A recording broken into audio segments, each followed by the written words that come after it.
Numa declaração, o ministro Fernando Haddad falou das intenções do governo de cobrar imposto sobre cachorros de estimação e também de grávidas, já que vão gerar um novo ser humano no mundo. Esse ano teremos imposto do cachorrinho de estimação. O problema é que, claro, nada disso é verdade. As falas de Haddad foram geradas por inteligência artificial, a chamada deepfake. A inteligência artificial consegue reproduzir a voz do interlocutor com muita fidelidade. Parece muito real, porque ela também sincroniza no vídeo. O caso do ministro Haddad não é o único. O deputado federal Nicolas Ferreira criou uma manifestação falsa nas redes sociais, usando a inteligência artificial como crítica ao governo Lula. Essas imagens fabricadas têm o objetivo de confundir as pessoas, embaralhando as fronteiras entre a realidade e a mentira. Desde o ano passado, 2024, o Tribunal Superior Eleitoral regulamentou a proibição do uso da inteligência artificial nas eleições no Brasil.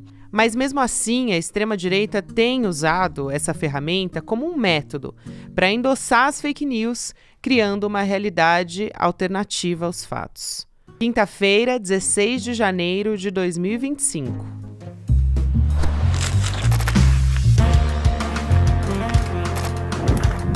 Sou a Gabriela Varela, esse é o podcast e aqui mais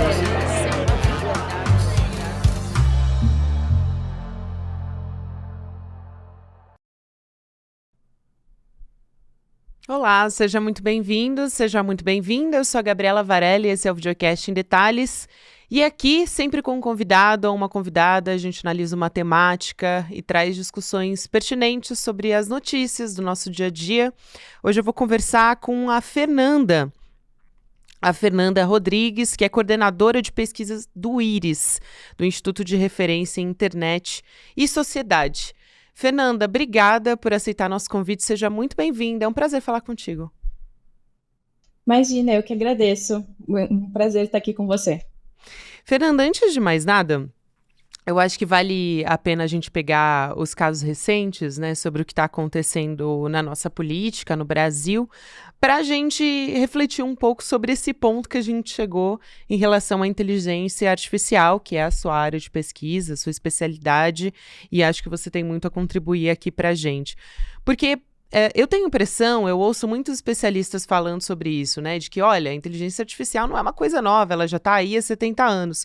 Mas a gente, nos últimos anos, teve uma avalanche, assim, a gente recebeu uma enxurrada de inteligência artificial, não deu tempo de se acostumar com essas ferramentas. Elas não foram introduzidas aos poucos nas nossas vidas, pelo menos a gente, né? Eu tô falando a gente como eu, que não estudo no meu dia a dia como você. E as pessoas comuns, assim como eu, não têm ferramentas para conseguir checar, por exemplo, se uma deepfake é verdadeira, se não for por meio de agências de checagem, do jornalismo, enfim, o jornalismo acho que tem um papel importante nisso também. Mas eu estou trazendo esse questionamento porque a gente teve esses vídeos manipulados recentemente, falsos, que foram muito divulgados, do ministro Fernando Haddad e também do deputado da extrema-direita, Nicolas Ferreira, que tinha basicamente como interesse mentir, divulgar mentiras sobre quais seriam os monitoramentos que já existiam da Receita Federal e uma suposta taxação do Pix, que logo se descobriu, né, que era mentira, e o governo e a imprensa têm feito um trabalho, pelo menos a imprensa séria, tem feito um trabalho para tentar desmentir tudo isso, né? Mas como é que a gente lida com essa realidade que está sendo imposta? E eu acho que nessas últimas semanas, nos últimos dias, isso tem sido muito claro de como essas tecnologias estão afetando a gente. Perfeito, Gabriela. É um questionamento super relevante, assim, né? Como você bem já trouxe, a IA, ela faz parte, na verdade, da realidade, principalmente de pesquisadores, assim, da área de computação, ainda mais, há muitos anos. Então, a gente está falando da década de 60, né? Se a gente for remontar aí aos primórdios da IA, não o que a gente tem hoje, né? Mas como um fundamento, né? De onde veio essa tecnologia que a gente trabalha atualmente. Nos últimos anos, sim, a gente teve esse super avanço. E até hoje em dia parece até um tanto vergonhoso dizer que ou não se usa ou não se trabalha com inteligência artificial, e até mesmo empresas, né, acabam se sentindo obrigadas ali a estar incluindo uma ferramenta de inteligência artificial nos seus produtos ou nos seus serviços para não parecer obsoleta, perdão. E aí, o problema é justamente isso. Enquanto a gente teve uma comercialização, né, chegando no usuário final cada vez maior esse tipo de tecnologia, isso não acompanhou outras estratégias para as pessoas compreenderem não só o que é uma inteligência artificial, os diferentes formas, né, dessa inteligência artificial, mas principalmente os seus possíveis impactos negativos, como é o caso das deepfakes. Eu acho que hoje em dia a gente tem muito acesso a como a inteligência artificial pode melhorar a produtividade, a eficiência, os resultados em diferentes áreas, mas eu sinto que ainda falta a gente ser um pouco melhor informado sobre quais são as suas potencialidades negativas, né? E aí, isso, para lidar com essa realidade, eu acho que a gente pode adotar diferentes medidas, né? Acho que é bem importante a gente pensar que não existe uma solução única para a gente lidar com um problema, como é o caso das deepfakes. E aí, só para a gente entender melhor, né? Então, no caso, essas tecnologias, né, esses conteúdos gerados por tecnologias de IA são conteúdos sintéticos, e aí pode ser tanto de imagem, vídeo, áudio, que a gente até vê ele surgindo mais num contexto humorístico alguns anos atrás, então para fazer uma brincadeira, para fazer uma piada, mas nos últimos anos realmente a gente tem visto a sua utilização para fins indevidos, inclusive levando o TSE a ter uma resolução específica para evitar o uso, né, e os impactos negativos desse tipo de conteúdo sintético nas eleições de 2022.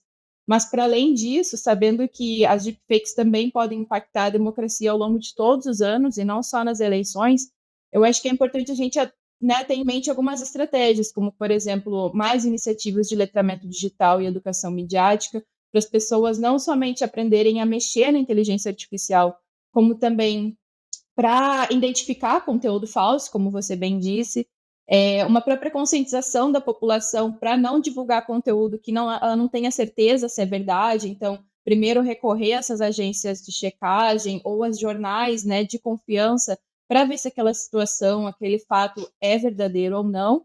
E ainda pensar até mesmo numa regulação, né? Uma regulação para sistemas de inteligência artificial que seja capaz de, desde o início, lá com o desenvolvedor, prever alguma necessidade de marcas d'água para esse tipo de conteúdo e também para vedar, né, eventualmente, essa utilização para fins ilícitos.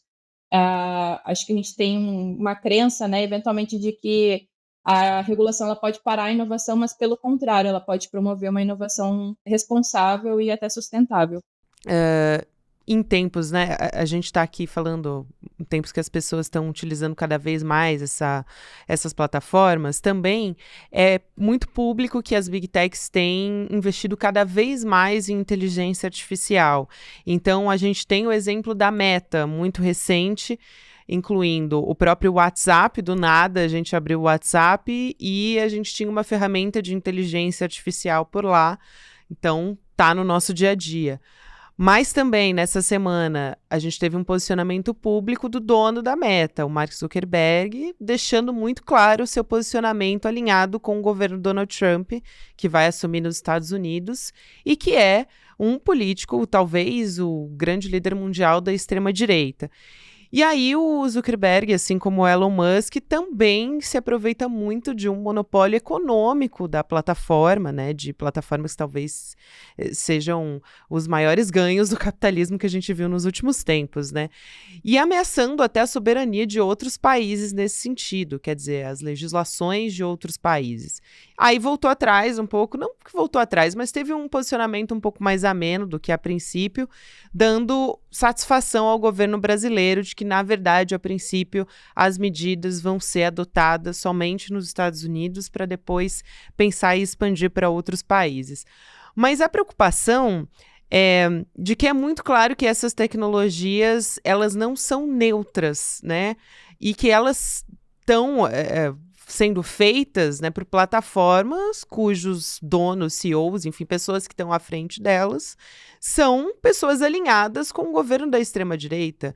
São plataformas que estão financiando até A gente vai ter o Donald Trump assumindo no dia 20, 4 dias aí de um mega evento dele assumindo, e plataformas, assim, das mais diversas, das Big Techs, estão financiando esse evento. Então, eu quero te ouvir sobre a preocupação nesse sentido com essas pessoas que são bilionárias, né, que têm muito dinheiro e como é que elas podem jogar, de fato, ameaçar a soberania de países e qual é o tamanho desse poder que elas têm nas mãos. Perfeito. Eu acho que você tocou num ponto fundamental, assim, que é de que a gente precisa compreender que tecnologias não são neutras. É muito fácil a gente ter em mente que, por ser uma máquina que é baseada em sistemas matemáticos, algorítmicos, ela seria neutra ou seria, né, não tenderia a nenhum lado da discussão. O problema é que a questão está justamente no fato de que, até o momento, nenhuma máquina se cria sozinha, tudo depende da intervenção humana. Então, para além da somente intervenção humana por parte dos desenvolvedores, quando a gente está falando dessas tecnologias desenvolvidas por grandes empresas, é muito esperado que essas tecnologias correspondam aos interesses econômicos, enfim, financeiros também nessas empresas. E aí, quando a gente para observar esse desenvolvimento de tecnologias de inteligência artificial por grandes empresas de tecnologia, muitas vezes alinhadas a determinados discursos, acho que uma das primeiras preocupações que surge é exatamente sobre não só para que fins essa tecnologia vai ser utilizada, mas também de que forma ela está sendo desenvolvida, ou seja, ela está observando parâmetros ali para manter a sua eticidade, para manter a sua responsabilidade. E aí, quando a gente fala sobre desenvolvimento, por exemplo, de IA por plataformas de rede social, né, por empresas de plataformas de rede social, como a gente vê no Twitter, atualmente X, como a gente vê no Instagram, a gente lembra também do caso recente que envolveu até mesmo a NPD, porque a Meta tinha emitido o aviso de que passaria a utilizar todo o conteúdo disponível ali no Instagram para fins de treinamento daquela tecnologia.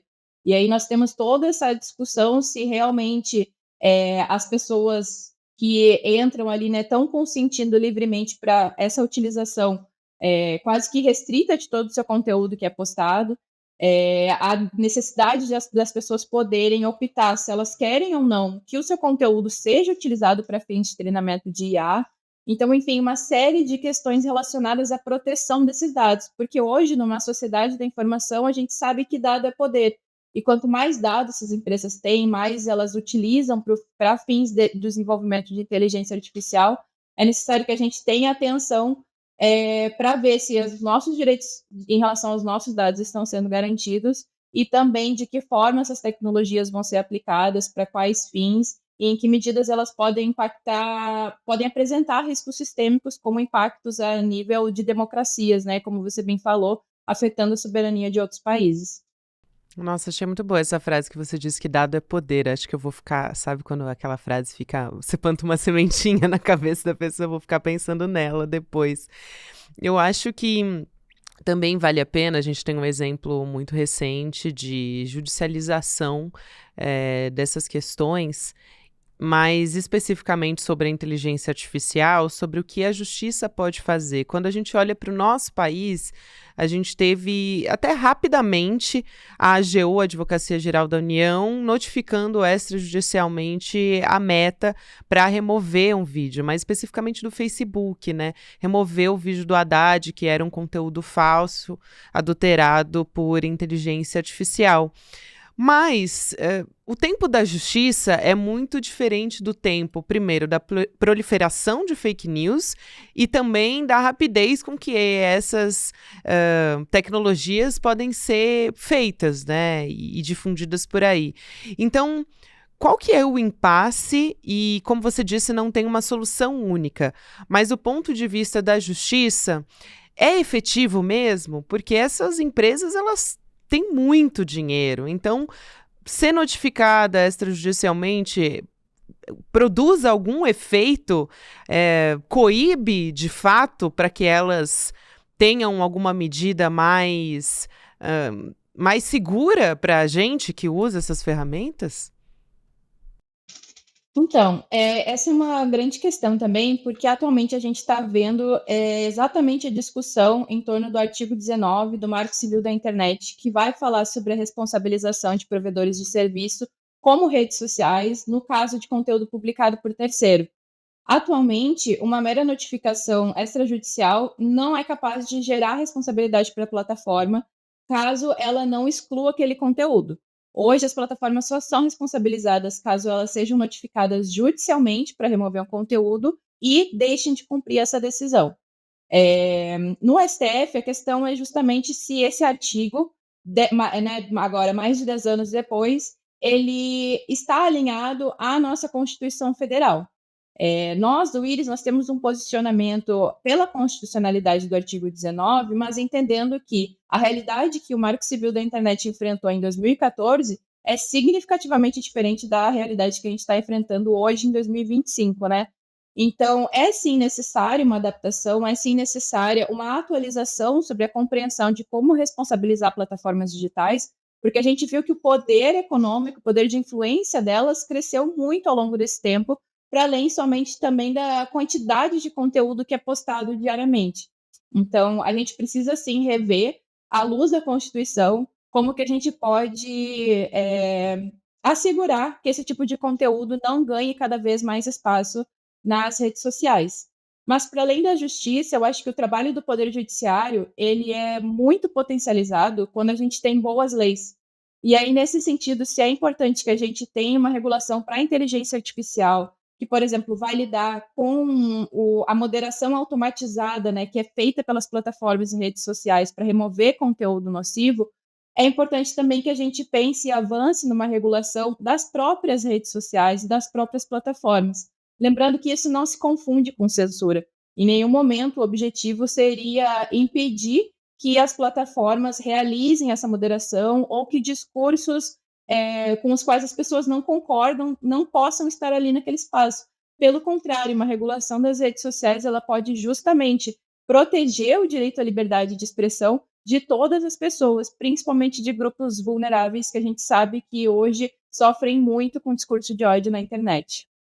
Eu acho tão importante isso que você traz, porque a nossa discussão está tão lá atrás, a gente está aqui discutindo inteligência artificial e a gente não tem ainda uma regulamentação das plataformas, né? Sem nem entrar no mérito dessas tecnologias que são mais complexas, para ser aqui bem simplista do que a gente está falando.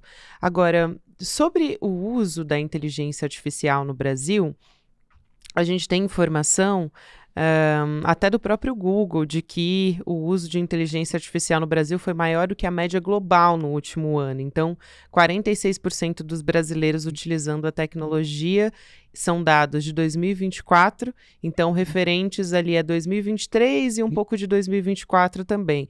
Imagino que esse dado possa até ser maior hoje em dia, né? A gente tem uso de chat GPT e outros tipos de tecnologia também. Levando em consideração tudo isso, eu também escuto muito se falar sobre o uso da inteligência artificial da perspectiva individual. Então, como que a gente utiliza essas ferramentas no nosso dia a dia? Já ouvi também, até quando a gente fala de política, e a gente está falando tanto sobre política aqui, porque essencialmente é muito político todo esse uso, mas existia um candidato, quando a gente estava agora nas eleições municipais, no ano passado, existia um candidato que queria formular uma candidatura aliada à inteligência artificial. Então, a IA seria utilizada como vereadora também, e isso até gerou uma certa questão ali com a própria Meta, enfim, foi o Pedro Marcum, né, que propôs essa candidatura híbrida com inteligência artificial para o Legislativo de São Paulo, foi um candidato de São Paulo. A gente acompanhando todas essas iniciativas, né, eu acho que talvez queria ouvir uma reflexão tua, acompanhando todos esses avanços nos últimos tempos, né? E avanços interessantes, porque a palavra avanço me remete a algo muito positivo. E também, quando a gente fala de perspectiva individual também, parece que é um pouco responsabilidade nossa, quando ela nos afeta, essa tecnologia, de uma forma que é tão coletiva, né? Isso, hoje como a gente não tem uma regulação, essa segurança está muito a critério das próprias empresas, né, em relação ao desenvolvimento, em relação a ter avaliações de impacto algorítmico, compreender quais são os possíveis impactos adversos daquela tecnologia, para aí adotar as medidas de mitigação cabíveis para que aquele produto, né, chegue à sociedade já realmente para trazer mais benefícios e não prejuízos. Então, eu acho que em relação à segurança, a gente está dependendo muito dessa autorregulação, mas eu acho que outra estratégia é justamente essas iniciativas de letramento digital, né, como eu havia mencionado anteriormente, e de educação midiática, para a gente compreender sobre o que a gente está falando. Isso não somente para crianças e adolescentes, que a gente sabe que estão na escola, né, e podem ter essas capacitações dentro da sua rotina, mas também para pessoas mais velhas, para que as pessoas, inclusive idosos, que também muitas vezes são vulneráveis frente a essas tecnologias, possam ter noção de todo o impacto e de tudo que uma tecnologia de IA é capaz de fazer. E eu acho que, e aí a gente, no IRIS, a gente trabalha muito a favor da regulação da IA, mas, novamente, puxando para esse lado, o bom de uma regulação é a gente compreender quais áreas a inteligência artificial precisa de uma segurança ou de medidas de governança um pouco mais rígidas por causa dos seus impactos sobre a sociedade.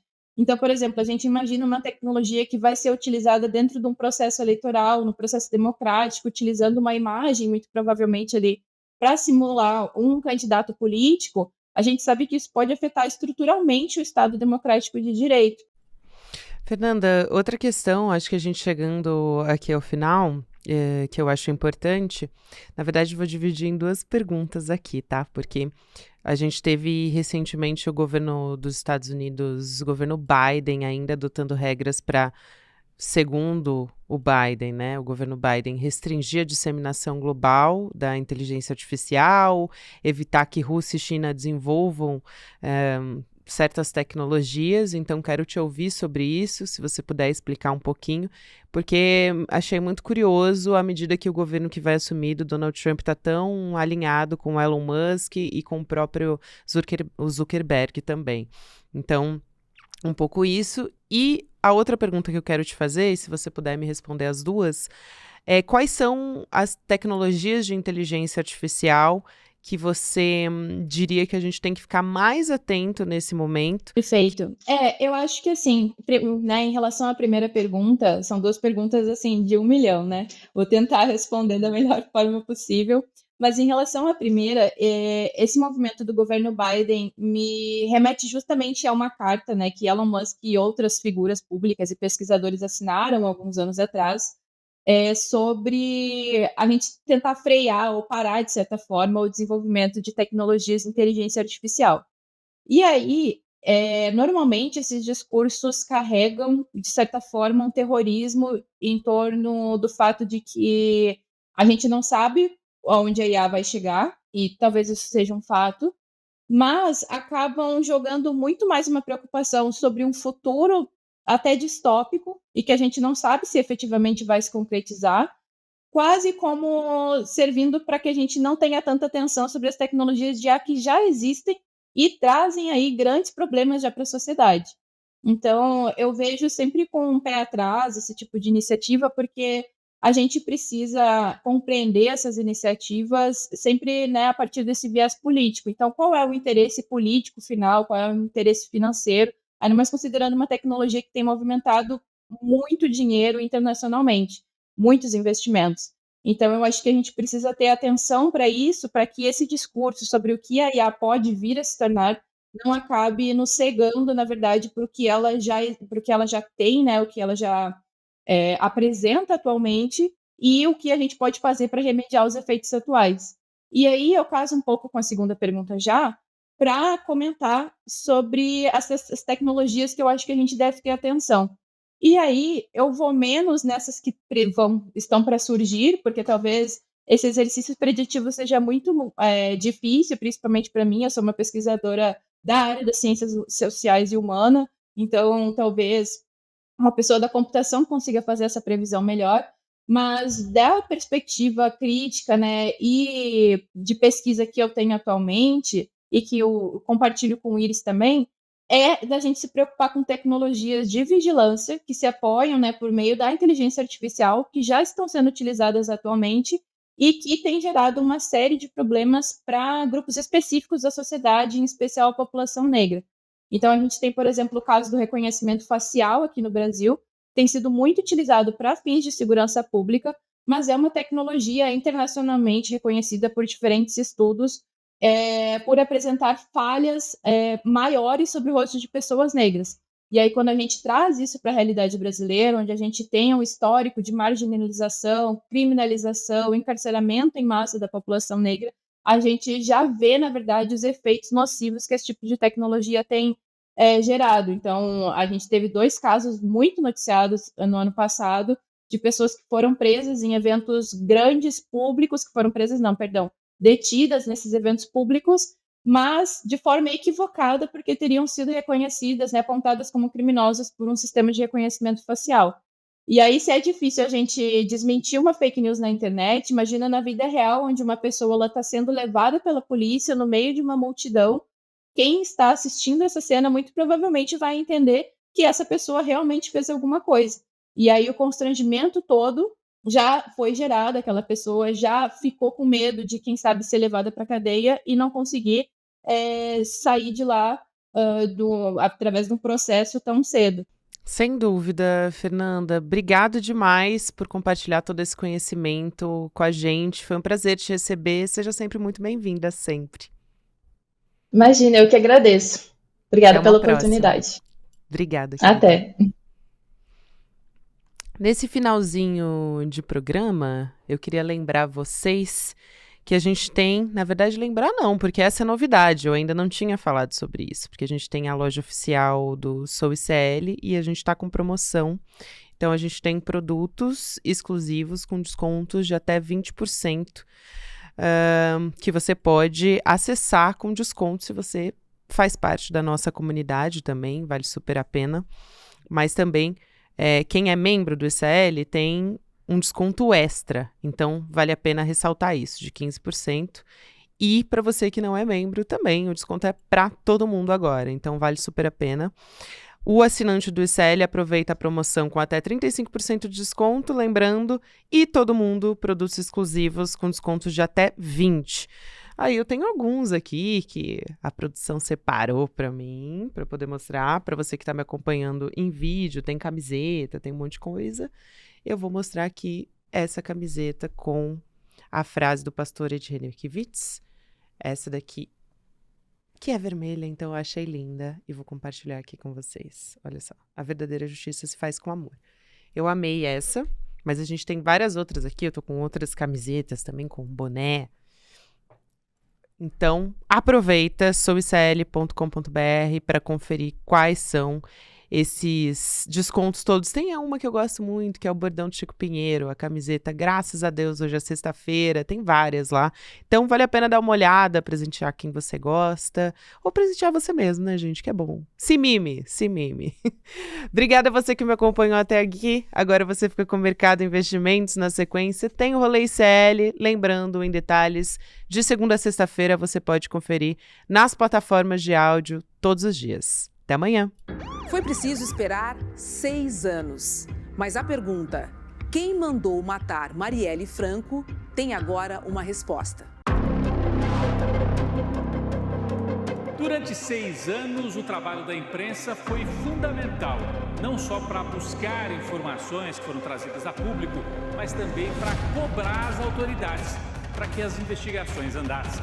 Era um campo minado, né? Que a polícia ali estava comprometida. Por que ele vira a chave e faz a delação? Você não precisa ser nenhum detetive para perceber que era uma investigação completamente cheia de buracos, lacunas, ações estranhas dos policiais. Existe um papel fundamental da imprensa para mostrar que essa investigação, que esse inquérito estava contaminado. Acho que não havia essa expectativa dos mandantes de que a Marielle, por exemplo, se tornasse um símbolo internacional da luta pelos direitos humanos. The world wants to know who ordered the murder of Marielle Franco. Veja a importância da resiliência dos colegas que nunca abandonaram esse caso. A Polícia Federal diz ter concluído as investigações de um crime que há 6 anos aguarda a resposta. Quem ordenou a morte da vereadora Marielle Franco e do motorista Anderson Gomes e por quê?